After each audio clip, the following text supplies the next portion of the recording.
আসসালামু আলাইকুম বন্ধুরা, আজকে তোমাদেরকে তৈরি করে দেখাবো ঘরোয়া পদ্ধতিতে তরমুজের জুস। বন্ধুরা, তরমুজের জুস তৈরি করার জন্য আমরা প্রথমে তরমুজগুলোকে টুকরো টুকরো করে কেটে নিয়েছি। এরপরে আমরা দিয়েছি তরমুজের সাথে তোমার খেজুর, এই দেখতে পাচ্ছ খেজুর।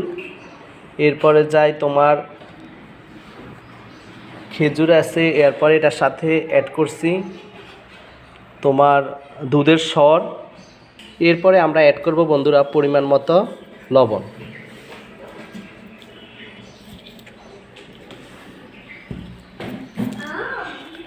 এরপরে দিব বন্ধুরা, অর্থাৎ যে যতটুকু পরিমাণে মিষ্টি খায় অতটুকু পরিমাণে আমরা অ্যাড করব তোমার চিনি।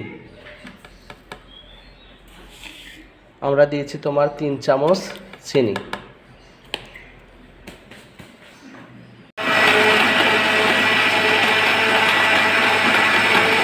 দুধ, অর্থাৎ তরমুজের জুসটার ভালো একটা কম্বাইন্ড কালার এবং এটা একটু জুসি হওয়ার জন্য আমরা দুধটা অ্যাড করব।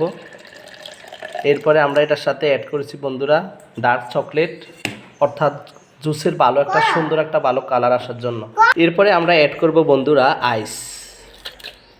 আইসটা অ্যাড করার অর্থ হচ্ছে তোমার জুসটা একেবারে কোল্ড হবে, এরপরে যায় ভালো একটা কম্বাইন্ড আরও সুন্দর কালার আসবে।